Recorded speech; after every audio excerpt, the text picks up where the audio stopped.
Welcome back, everyone, to Open Line. Glad you're with us. Talking with elder law attorney Chris Johnson, joining us via Zoom from his office there in Hendersonville. He's with Takacs McGinnis. And we've had several good calls already. I'm going to go to another call here. Then I want to talk about wills, because I'm always fascinated when we talk about that. But let's go to Jeff. Hello, Jeff. Yes, sir. How you doing? Doing all right. What's on your mind? Oh, well, thank you for taking my call. I recently had a serious surgery, and I spent 2 months in a nursing home convalescing. And while I was there, I've seen and know of some bad treatment going on. And there were a couple that tried to mistreat me. I'm just too ornery to sit and take it. Years ago, I've seen the same thing. I was in a nursing home recovering. But you can't speak to these people. Their family can't speak to them. I mean, the residents. And I want to be an advocate for these people. And how would I do that from where I am now? I'm at home. Okay. All right. Thank you. Thank you, Jeff. I'm sorry you went through that, but great question. What do you think, Chris? Yeah, that is a great question. And Jeff, I'm very sorry you went through that as well.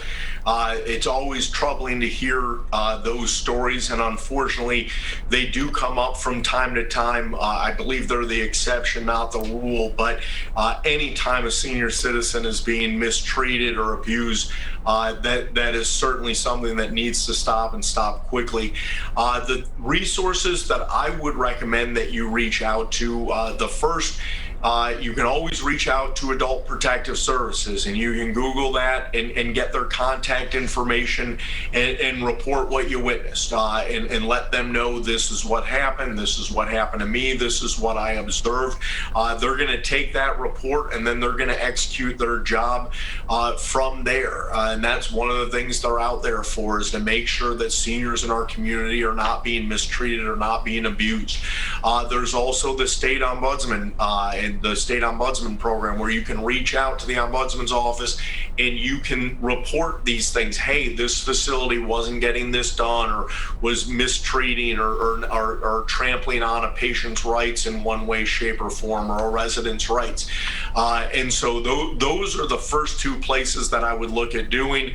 Obviously, anyone always has the right to reach out to an attorney and sit down with an attorney who practices in that area and says, hey, this was happening and I want this rectified. The worst thing, I'm very glad, I liked your description of yourself as ornery and too ornery to put up with that. And I'm glad you were able to stand up for yourself, Jeff. It's sad that there are people out there, it's sad but true, people are out there that can't stand up for themselves, and they need an advocate. They need someone in their corner to stand up for them. And it sounds like that's what you're trying to do, and I applaud you for the effort. Those resources are available. Letting the individual know that those resources are available. And sometimes some people want to stand up for themselves, but they don't know where to start. And then obviously there's always the legal system, and you can always reach out to an attorney, and they can listen to what has happened and what that individual has been through, and they can give them counsel on, hey, what are their remedies? What are their options at that point to make it right? But always start, I would say, with the facility staff itself. Oftentimes, if the management knows of the problem, they want to correct it, and they want to make it right. The directors of those facilities, they feel a responsibility and have a responsibility for the well-being and good treatment of every resident in that facility. And I think they would be horrified. I think sometimes people think that if there's a bad employee in the facility, that means the whole facility's bad. Sometimes the other facility staff don't know. And when you bring it to their attention, they will take immediate corrective action.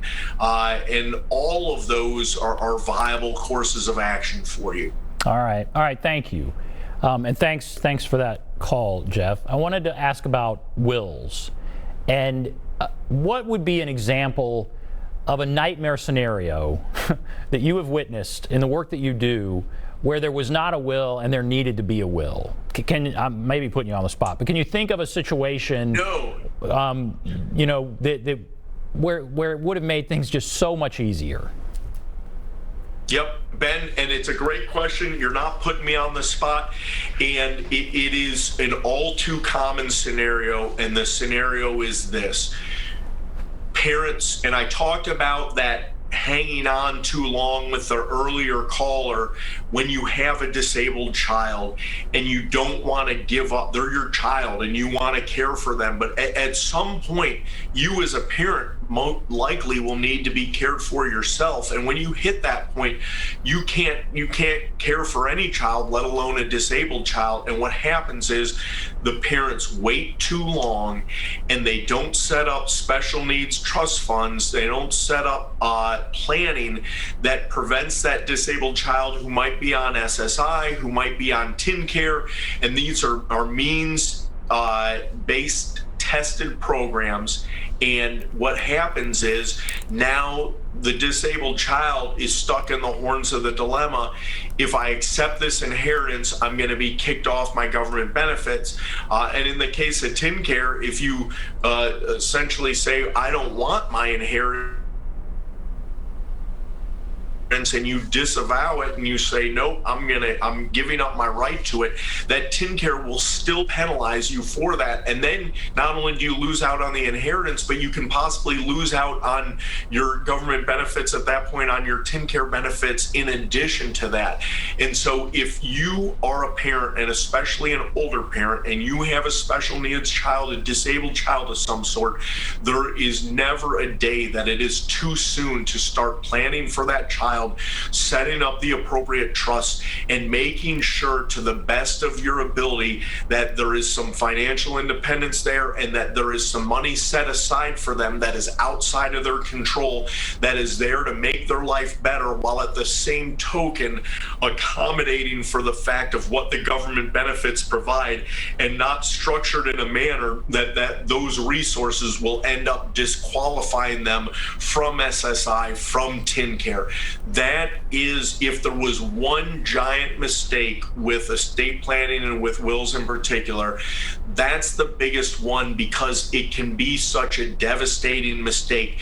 It could be a significant amount of money that, when taken in addition to government resources, could really make their lives better for a lifetime, and instead ends up bumping them off government assistance, and then it ends up getting spent very quickly, and then they're just back on TennCare or back on SSI in a few short years, and it didn't really do them the good that it could have done. And wow, well, that is terrible. Really I hadn't thought of that. troubling. But yeah, they could, Yep. if there's a house, that house, the value of it, I guess, you sell it, that could kick them off of some of the benefits they're receiving. That's a very interesting scenario. All right, well, that's good. That's very interesting. People need to be concerned about that. All right, I want to talk about challenging a will, how once a will is in place and people aren't happy with it, how often are they challenged, how successful is that? But we have to take a break. So we'll take a break, come back, talk about that when we return.